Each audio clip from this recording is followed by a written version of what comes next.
Your past, and there's a very detailed bio in there about Eric. This is a gentleman who has been knighted by the French government. Oh, wait a minute, I'm getting to the good part. Knows nothing about hockey. That's what he told me. That's what he said. He said, I am a Canadian that knows nothing about hockey. He's a warrior for the light. He will go anywhere in the world to fight for you. The CEO of SOCAN, Mr. Eric Baptiste, my friend.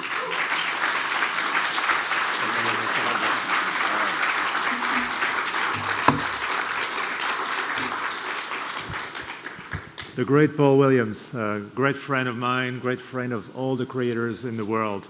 What a tough act to follow. And one of the reasons why I say that I don't like hockey is that on my team, I have people who support many different teams. And it's easy for me to duck. I don't like hockey, so I don't have to decide which team is the best one, which team I want to support. So that might be the reason why I gave that answer. Also, if today is my birthday, so if Neil Dixon thought it was the greatest gift to ask me to do a keynote introduction at 9 a.m. on a Saturday morning, I think he missed some things. But a blessing in disguise, I was able to spend a few minutes, and yesterday a few hours with my friend Paul Williams. So you're forgiven, Neil. We got emotion from Paul Williams. I can't be on that level. There's only one Paul Williams. I'm going to be a bit drier, and I'm going to try to set the stage for the great series of discussions you'll have today on this Songwriters Summit. The main points I want to present for you are stories of glasses half full, half empty. Music is everywhere. It's never been more popular. It's never been more ubiquitous. It's increasingly mobile. It's increasingly connected to devices, and it's profoundly important for what we do. There are positive things that we should not forget. The world is a dangerous place for all of us, but there are positive things. In the beginning of digital age, people were looking for quantity. Now they're looking for quality again. That's interesting. The music business is changing. I call it a paradigm shift. It's more driven by royalties than by sales, and it's more driven by authors, composers, and publishers than ever before, at least in the modern era. This is something we should be proud of and something we should leverage. Licensing digital services is extremely difficult, granted. And they don't generate enough revenue streams, in our opinion. But we are not an unsuccessful, archaic industry. We have lots of success to celebrate. Another thing that I want to touch upon today as well, and Paul said you should be advocates, is a disconnect, a growing disconnect between what you do and what we try to do to enable you to live from your creativity and your hard work and the general public. There are things we could maybe do to bridge that gap over time. So the first thing is music is everywhere. Never forget that. What you do matters. There is a growing appetite for music. There is a need for digital services. Every day there is an announcement about somebody launching a new business, and usually that new business lives, breathes music. That's important. The switch to digital and mobile devices leads to business models that are hard to understand, that are hard to figure out. They require a mix of rights. They include pricing plans or advertising plans that we need to decipher in real time. And we struggle with that, but we will. That's our commitment. We will make sure that you are able to be compensated. We are following lots of trends that are transforming the business. Connected TV has been heralded for years. It may or may not pan out, but currently, songwriters, composers, and music publishers get most of their revenue from media. So if connected TV upsets that balance, it's going to impact the revenues we're able to collect and distribute to you. We are following that very, very closely. We are also trying to leverage cloud business, cloud storage. It's changing, once again, everything. Technology is different. Where are the musical files stored, in which country, which jurisdiction? This is extremely hard to figure out. All those trends don't lead to one unified business model. Some people say, oh, streaming is the future.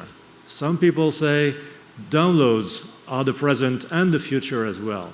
And they're drawing conclusions from that. And here on the screen, you see examples from one study, and Canada was not one of the countries that was studied, so I didn't provide different figures. But you see that in different countries, there is a different mix. There's not one way to a digital paradise. In some countries, streaming is reigning supreme. In other countries, downloads. There is even this strange situation or interesting situation in Japan, I'm told, where downloads are mainly dominating the domestic music, and streaming is for foreign music.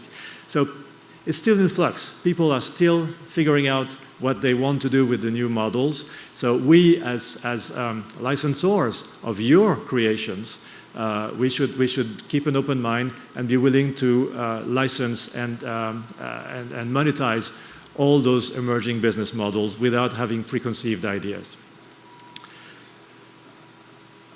For years, it's been quantity. It's been how much music can you store on your device, and quality of the music was secondary.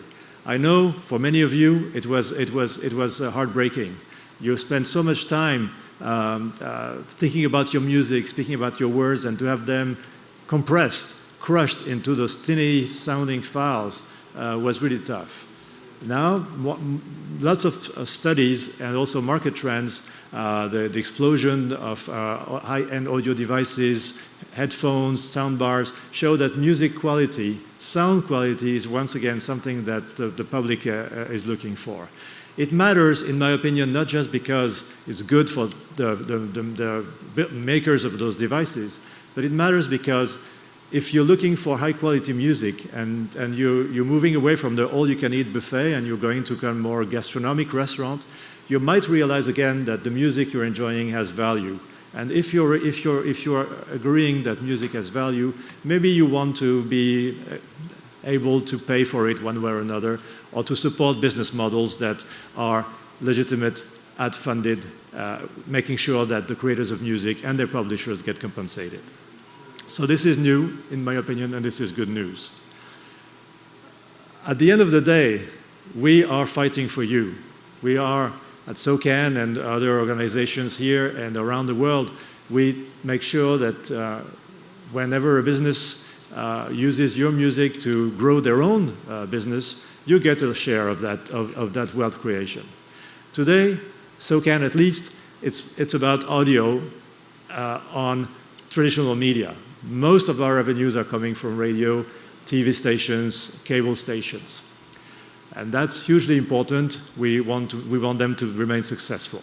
But we recently conducted a little spotlight survey on the live music sector, how the concerts, the shows. And we will do that more and more to highlight what you are bringing to the Canadian economy, what you're bringing to this country's jobs market. And we conducted a survey on the live music sector based on the royalties we receive for you.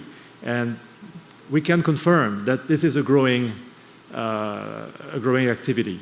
We've been very pleased to see that even in difficult economic times, when we had to choose between spending this or spending that or saving money, Canadians have been going to shows, have been supporting your activity, have been willing to pay ticket prices, and we are extremely happy to have been able to put dozens of millions of dollars in the pockets of our members over those past few years. And for example, in 2012, we collected a bit more than $20 million for live shows, an increase of 14% compared to 2011. So some things are going well. And another good news story is how are we doing in comparison with the rest of the music industry. And it's not to gloat about us being better or being happy about other people having difficulties, but there are some facts that I think as an industry, as a community, we serve you, the songwriters, the composers, the music publishers. There are things that we should be proud of, and think when we're doing a few things right, we should recognize and celebrate that. So, took a look at the record companies' figures that are compiled every year by AFPI, and the societies figures that are compiled every year by the outfit I used to run back in Paris, the World Federation of Societies, and they are very interesting. You've heard that the IFPI has reported that for the first time in years, the turnover of their companies around the world has grown. And that's fantastic news, that's great, because we need strong record companies in this business. They play a difficult to replace role in bringing music to your attention, to our attention, and to the audience. And the growth has been small, but growth nevertheless. But what's more important, without going too much into the details, what's more important is that the revenue growth is coming from digital, it's coming from performance rights, it's coming from licensing media and establishments that use music. So if you take that away, there's no growth. So even the record companies doing better, which is very good, means that they are more and more coming to a business model that you have been pioneering for decades. You have been way ahead of the curve.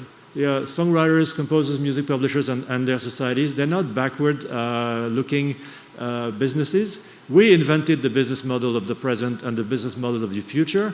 The fact that it's been a business model of the past is irrelevant. This is the business model of the future, licensing the use of music as much as possible. What's even more interesting, if you compare it with the collections that our sister societies have been able to manage over the world, with the record companies' ones, well, a few things start to emerge. Yes, last year for IFPI was a good year, but after probably 10 years of very, very tough decline. On our side of the industry, we've been able to hold the fort. We've not been able to solve all the problems. We've not been able to license all the new business models the way we wanted, but we've done a pretty good job, I would say, of maintaining your revenue streams. Look at this, 10 years, you don't see a decline. You see a gradual increase of collections from the 150 societies around the world, and 75% of those billions of dollars and euros in the picture are coming from the collection of performing rights for music created by authors, composers, and published by companies in the room. This is great. People don't realize that enough, I think. And it leads us to this extremely interesting comparison between 2001 and 2011. 2011 because the society's figures are kind of only available a year and a half later. In 2001, if we look at the turnover of societies and record companies as published by the federations, the record company side was close to 90%, and the author's rights was a little bit more than 10%. Fast forward 10 years later, a pie that admittedly has shrunk a little bit, and the picture doesn't represent that, to keep it simple. We are more than a third of the total business generated by music around the world. This is something to celebrate. This is something that shows that we are doing a few things right. We are protecting your business. We are making sure that you can earn a living even if it's in these difficult times. And I would like to thank the music publishers, the creators, the composers, the songwriters for having supported societies around the world, and especially here in Canada. We're extremely proud of our SOCAN here for all those years, and hopefully we will continue to be able to achieve those results. The figure that you see on the screen as well, record companies have lost half of their turnover, and we've grown it in dollar terms, so there are some monetary fluctuations here in there, 79%. So we're not speaking from a position of weakness. We're not the poor cousin in the music industry. We are an engine of growth, an engine of creation, of developing wealth. Be proud, be great creators, be great artists, but also be proud of being engines of wealth. This is not to say that there are no dark spots. One of the darkest spots is the little share that we have from digital revenues. Record companies have been much better at licensing or monetizing, because sometimes it goes beyond licensing, like taking an equity share, monetizing new digital services. This is something that we need to do better. We need to make sure that the share of collections from digital services doesn't stay in a single digit. Currently, it's 3% of the global collections of societies, and SOCAN is not that different, unfortunately. So we need to work on licensing digital platforms. It's difficult. There is a new business model nearly every day, and they're all different. They are sometimes local, sometimes they are continental, sometimes they are worldwide, and each needs a different approach. They all need also a different bundle of rights, and we're trying to work here very, very proactively with our colleagues at CSI, CMRA, and SODRAC to get to market quicker, to make sure that we have more digital services in Canada and that we license them at rates that are acceptable to you. We want to bring a better balance between copyright for authors and publishers and copyright for record companies and performers into play. Even if we are able to achieve better rates, the bottom line thing is, if you're looking at the normal business, if you can't take 30% of the shares of a company, and well, you are facing businesses that are not doing so well. This headline that I grabbed from one of the industry newsletters it sums it up, I think. Pandora. Net losses grow, CEO leaves, shares soar. So what's wrong with that? Or what's right with that? If in the past you used to have a business model that you have good business, you slowly turn a profit, and if you're profitable, your share price would go up. Now every new listener that Pandora has makes our business model more difficult. But the saving grace for them is that their valuation grows, because it's if Paul Williams can say bullshit on this stage, maybe I can say it may be a bubble. It may be a bubble. And the business model is not sustainable if it doesn't create a steady stream of revenues and if it does not turn a profit over time. Whatever we can do to achieve great rates, X% of turnover or whatever, if the turnover is not that big, is not that great, and we heard good reasons yesterday from the fantastic keynote speakers we had yesterday at the Global International Breakfast. If the businesses are not doing better, we will not be able to extract more value for you. So this is a limiting factor. And this is probably due to the fact that people still value free access to music. It might be challenging to read on the screen, but one of the main drivers for people to adopt legal music services is when it's free. So if you have this huge appetite from the public for free access to music, even if they are sponsored by commercial revenue, those commercial revenues are under pressure. The Google system, all the things that we heard yesterday are keeping those revenues low, and that's a big problem for them, therefore for us, therefore for you. So what are we doing? We're trying, as I said, to aggressively license all the new business models that want to come into Canada, but we are also making sure that on the kind of public policy front, advocacy front, what we do is better understood, better recognized. We want to underline the fact that we are representing a growing sector of the music industry. Authors, publishers are representing between a third and 40% of the wealth creation in the music industry. People overlook that. Very often, songwriters are taken for granted, as I like to say. You are more important, and we will demonstrate in the next few months, here in Canada, with surveys and reports, we will demonstrate the economic contribution that you're making to the Canadian economy. Sometimes this is the only way to get the decision makers' attention, and we have very good stories to tell, believe me. Some people are going to be surprised. We will try to look at what we can do to make the digital landscape more palatable. We're willing to entertain all kinds of ideas to make sure that your music is monetized. Some things have been tried here in Canada, or some proposals have been floated back in the days by SAC or by a coalition of Quebec-based music industry organizations. They didn't pan out at the time, and you can't really revisit the past, but we can't really stay in the current situation where we have no great view on how to monetize digital. So we're going to work again and see whether there are other ways, other approaches to tap those resources that we are otherwise leaving on the table.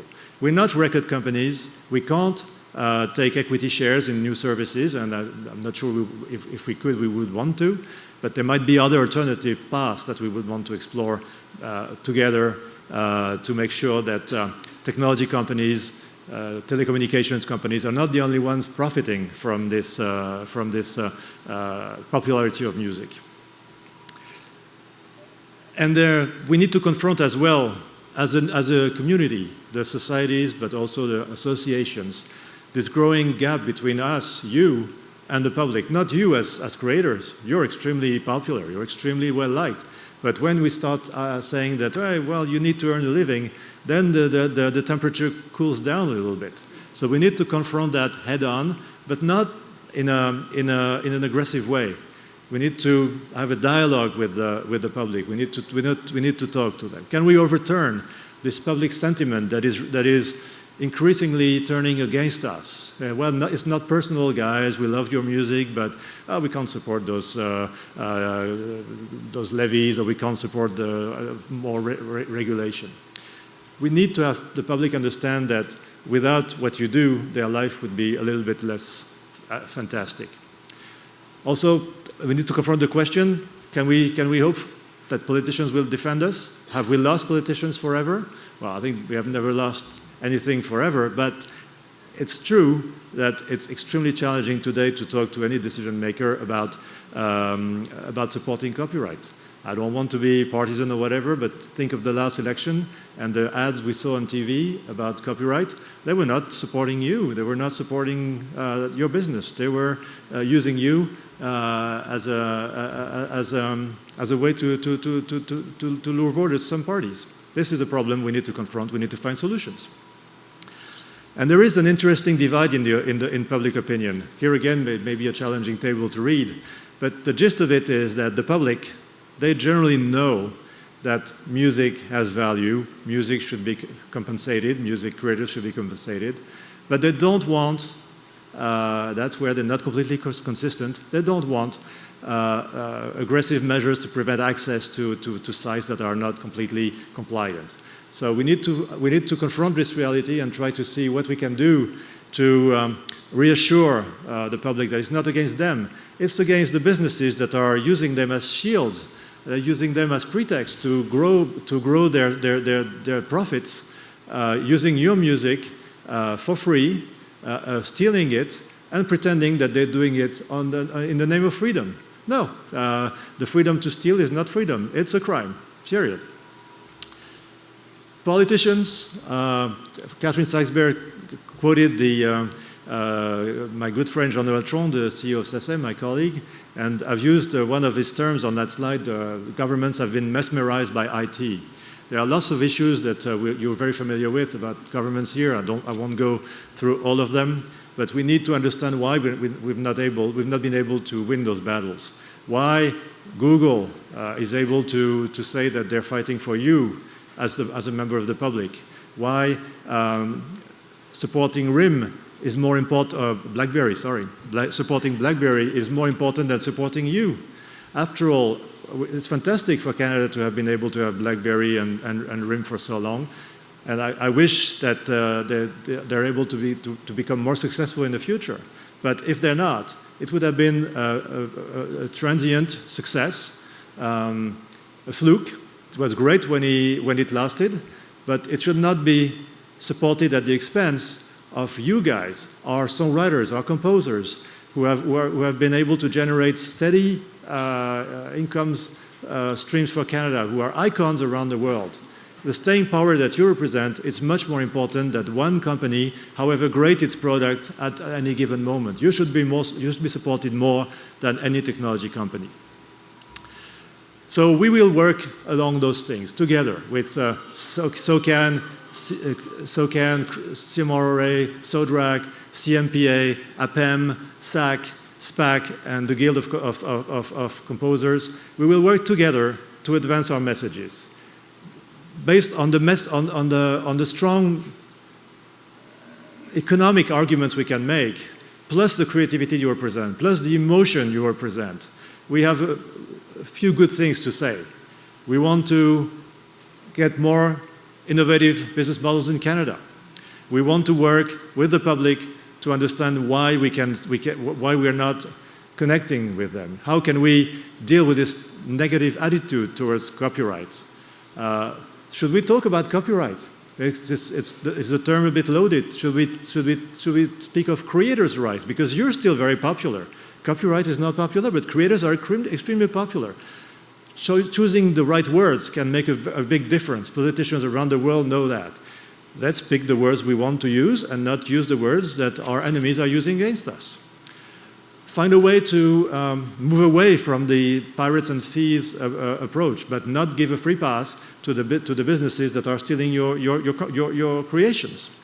And convince the consumer. The consumer, they're your audience. They are your fans, that we want them to be empowered, to be free, and in exchange, that they consent to giving you, through us and other ways, your fair share for the joy you bring to them. In a nutshell, we are often seen as part of the problem, and we want to be part of the solution with you. We want to be able to rely on you to be advocates for what you're doing and what I hope, we're empowering you to get. That is, revenues from your hard work, your talent, your creativity. And we need to do that also in a way that is unique. We want to assert our successes and our uniqueness, but we want to be inclusive. We don't want to have a us versus the record companies approach. We don't want to have a music versus audiovisual approach. All creative-based industries are in this together. We will sink or swim together, and I'm pretty sure that with your help, your leadership, we'll be very successful. So thank you very much for your attention this morning. It's great to be here, and I don't know if we have time or if it's allowed for questions, but if we have time or if it's allowed, I'd be delighted to answer one or two questions. Thank you. Maybe a couple questions. If there are questions or comments, and thank you for wishing me happy birthday. Any questions? No? So, oh, there's one, yeah. Stand up. Hi there, I'm Tim Magwood. I'm a songwriter and a business guy in one body. It's fun. Just a question around, maybe it'll come up today, but SOCAN's done a great job in Canada. What about if one of us has a song on the radio in the US and they get access to it? How does that work in the US? So does SOCAN branch outside of Canada, or are you just looking more around rights within this country? Well, we have agreements with societies around the world, and in the US, for example, we work with ASCAP, BMI, and CSAC, and you have a choice as a songwriter to be affiliated for the US or to go through ASCAP, BMI, or CSAC. So we work extremely closely together with those organizations, and SACEM in France, PRS in the UK, et cetera, and we make sure that our societies around the world know about your songs, that they can identify them and collect the money on your behalf and pass it on to us. The system works in a very simple way, the basic system. We represent our members, 110,000 members in Canada, but we also represent the 3 million songwriters and composers from other societies around the world here in Canada. We treat them as our direct members here. There's no discrimination, and we expect and demand that from our partners in the US, in other parts of the world, and we are monitoring this very closely. We SOCAN brought close to $50 million from abroad last year. You are also, as an industry, exporters for Canada. You are an export contributor.